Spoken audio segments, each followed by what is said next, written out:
If it's a day called today, we're talking guitars and life. Well, my friends, we have us a guitar neck.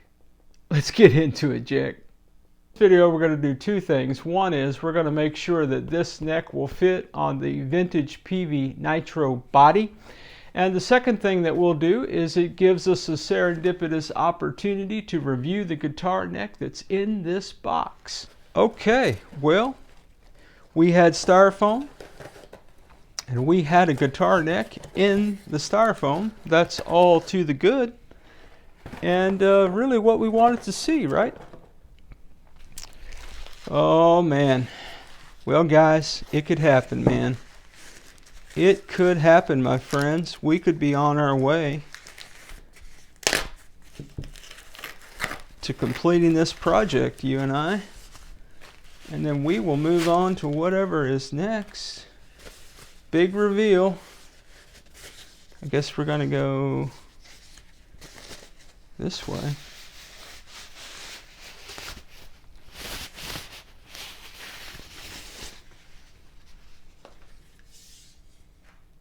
Okay, we have us a guitar neck. It is more brown than black. This is the Infinity guitar neck, and I'm never going to try to say that word again for the rest of the video. Alright guys, we have a neck, we have a body.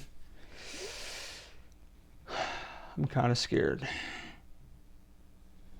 Kind of scared.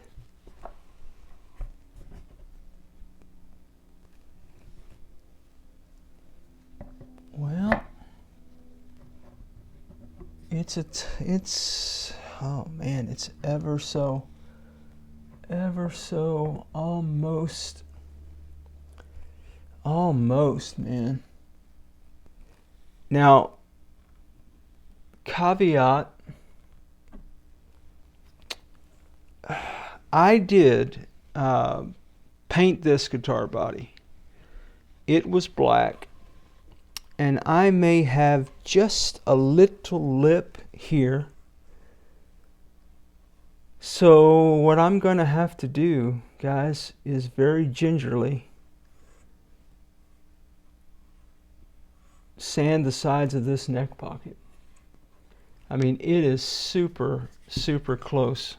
Let me get a ruler and we'll measure it. It should fit. Why does it not fit? I think I just need to come off that paint, man. Okay. All right. I'm going to do the very scary thing. And I'm going to get my file. We need to go over to the workbench. I don't want to have to repaint this guitar. Anybody who hangs on the channel does not want me to repaint this guitar too. Boy, that's the truth. All right. Oh, man. All right, stand by.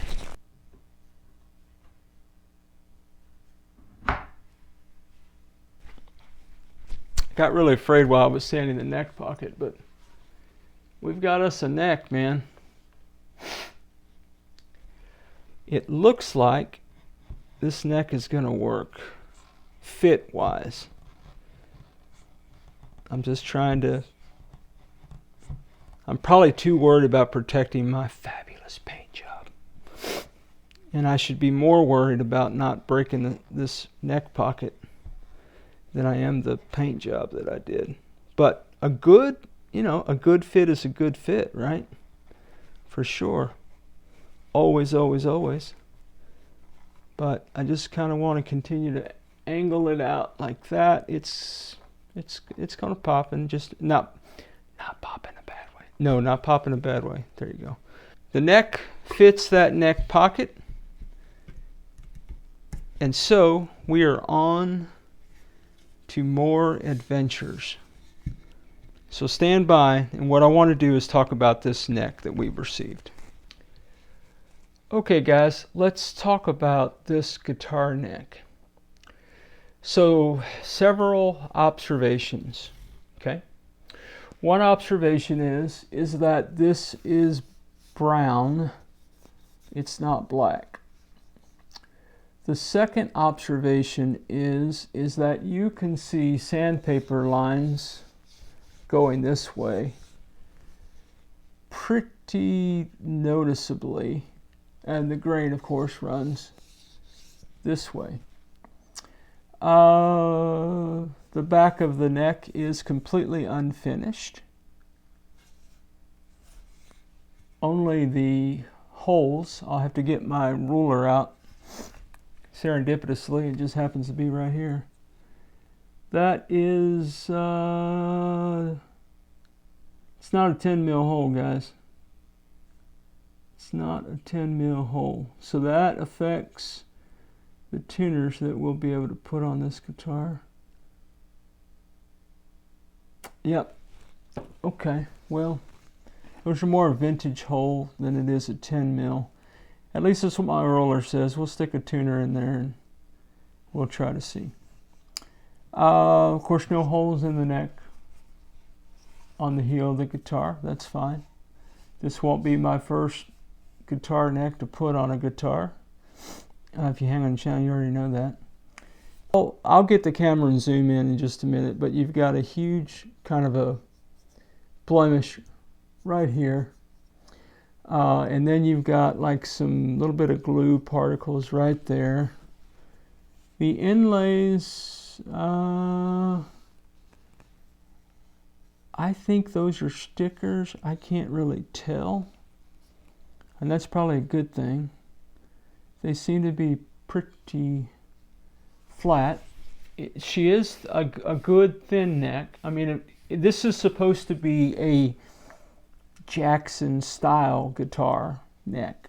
Okay, it was the closest thing I could find to a vintage Peavey, because we have to have this section here. The guitar has the collar locking system, and so it has a piece that goes there, which I need to take this over to the other bench and measure, make sure all this works.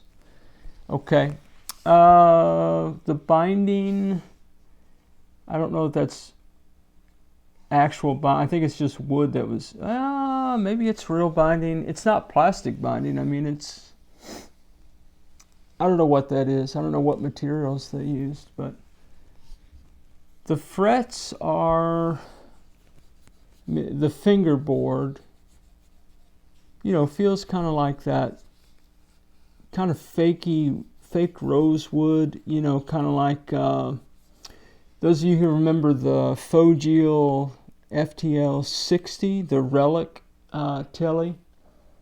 I turned that into a great guitar, but it had a fingerboard that it kind of sort of looked like rosewood, but it kind of sort of didn't. That's kind of how I feel about this. Kind of much more gray, kind of dry. Now, here's the big issue. Well, one's not an issue. These are very wide frets. I think I'd probably call those medium jumbo, if not jumbo. They are chunky frets. But guys, yeah, man. I mean, you just, I mean, I don't have any pantyhose or stockings laying around, Phil, so I'm going to take a piece of paper. You got frets that cut paper, man. So, look at that.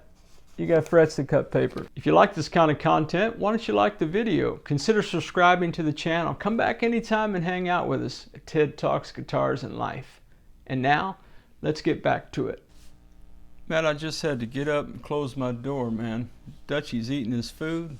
That brother's crunching so loud, man, I had to close my door. That must be the best food in the world, man. That's all I know. All right, my friends. Well, good news, the truss rod does function and turns both ways, country and western, as it were. But yep, so that's good. I just noticed some more weirdness down here. Yeah, we'll do some close-ups after a while, okay? All right. So I got a level fretboard. Let's see if we got any high frets. It's really not sitting flat in this thing here. me try this again, guys. Fretlet. Do we have level frets?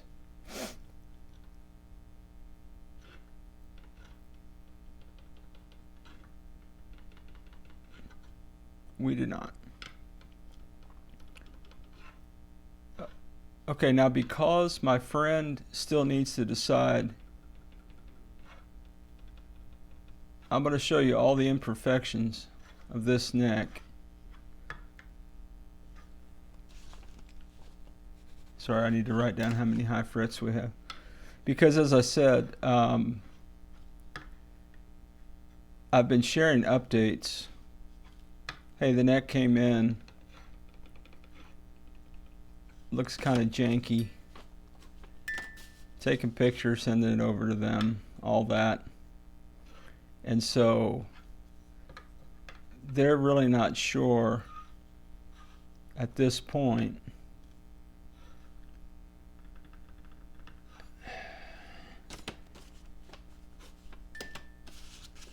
we may be sending this neck back, is what I'm saying. So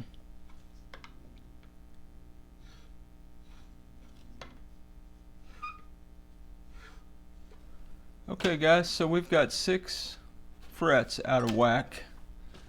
So with 6 frets out of whack, that would mean to me, I'm not going to chase 6 frets and then, and I know Mike, you know, I found a high fret and then I check the frets next to him. That, you know, once you find one high one, it kind of jacks the whole system up. But I found enough 6 frets that this would require, to me, a complete fret leveling so that we don't end up chasing these frets all over the place. If we decide to keep this guitar neck, so one, truss rod works, that's great. We would need a complete fret leveling. We would need to file the sides of these frets. We would need to round off each of the frets. We would want to polish the frets. They're not really dirty to speak of, but they need a good polishing. I would need to flatten this to where it is perfectly flat, and because of that imperfection, guys, it is not flat right now. See that? That's no bueno. We would also need to either order vintage 8.5 mil tuners, or I would have to bore those holes out, and I would use something like this situation right here. I got it on Amazon somewhere. Goes in my drill and turn those 8.5 holes into 10 mil holes, and that will expand our option in terms of tuners that we may want to purchase for the project. And then beyond that, it's cosmetics. So we've got quite a bit of work to do here. Now the challenge with this whole project is twofold. One, because this guitar neck needs the rose, it's technically a collar bridge, but here's what's interesting about the bridge, about that. So for those of you, I'm saying Floyd Rose and then I'm saying collar, and you're going, they're two different things.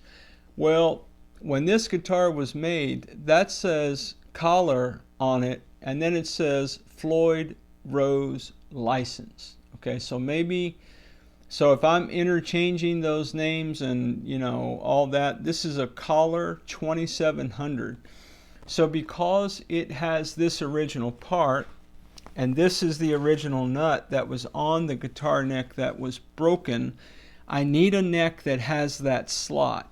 Well, that really does limit the options on what I can find on Amazon. I've been to Guitar Fetish, I've been to Warmoth, I've been, so guys, put it in the comments, man, if you needed a neck replacement that had a, we'll call it a Floyd Rose slot, if that's okay with everybody, or a collar slot right here, where would you go? Where would you go, man? Where do I find those? caveat. Where do I find those that are not $300, man? So this neck was well under $100. I want to say in the ballpark of $65, probably max. I did not purchase this. The customer purchased it and had it shipped to my house. So I don't know the exact price, but the last time I picked them out, or I gave them some options to pick from, and this is the one they picked, and I believe that this was somewhere between $50 and $65. So that's a lot better than $300. There ain't no joke about that, right? However, that being said, now we're left with this thing. So the work list, again, I won't reiterate everything I've already said. I'm learning, guys. I'm learning, okay? Not to repeat myself so much. So I won't go into everything I just mentioned in terms of the work that would need to be done. Nor will I go into all of the cosmetics. I will simply say there is plenty of work to be done. There's plenty of cosmetic touch-ups to be done. Okay, guys, so here's a close-up of the sides of these frets, man. I think maybe you can make out how rough they are, man. Look at that. That is just both sides of the board, all the way up and all the way down, man. Okay, guys, here's a close-up of what I just saw while I was doing the fret inspection. So look at all this kind of fun little magical, I don't know if that's repairs to something. I don't know if that's just discolorization. It looks to me to be a buildup of glue or something. And then you've got more here. And then this is a close-up of that, what I was calling imperfection. Right there.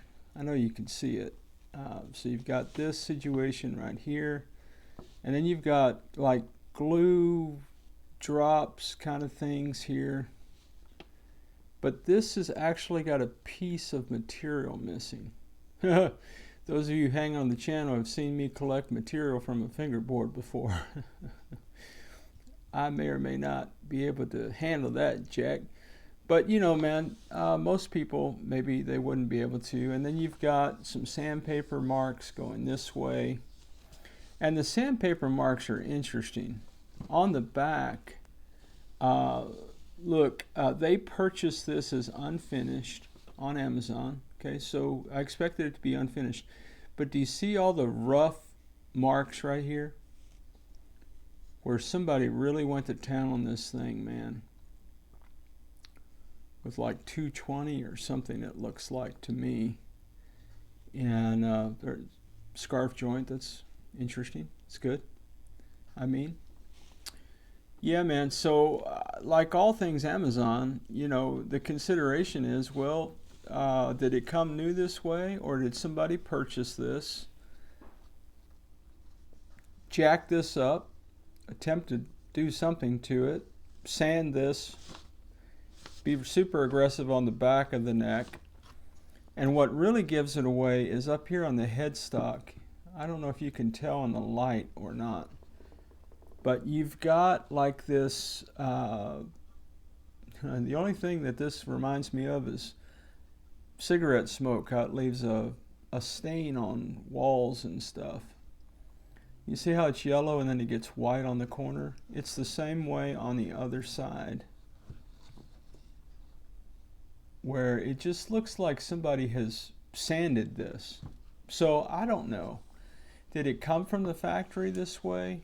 Or is this a reject from somebody else and we ended up with another used piece of equipment from Amazon that was not marketed as used but sold as brand new? I don't know, guys. The jury is out. The black marks on the heel, that is from me putting this neck in the guitar body. So I'll own that. But on the sides here, you've got some kind of gunky buildup. It's it doesn't appear to me, sorry guys for the camera. I'm going to quit saying sorry guys for the camera. We've all met. Actually, we've never met. Anyway, you've got some kind of build up here, and you know, that's, you may say, well, man, that's a minor issue. Well, it is, except for with this guitar, this sticks out over the body, and so the player would look down and always see those marks. So, you know, can I address some of these things the best I can? Absolutely. But this restoration project is for a friend of mine who wants to give it to her husband after being quote-unquote restored the best I can restore something, and we'd like it to be good, man, you know, as good as we can get it.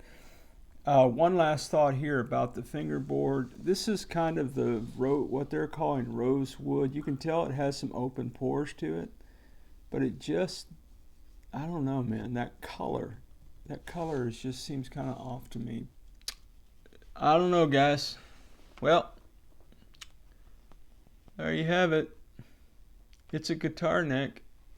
Well, as always, wherever you are in your guitar journey, I pray it's a long, smooth, safe, joy-filled ride for you, Jack. Rock on with your bad selves, everybody. We'll catch you down the road. So in this video, we're going to kill two birds with one stone. The big bird, not Big Bird, because everybody loves Big Bird. You know what I'm saying about the bird. But restore a Peavey Nitro, nope.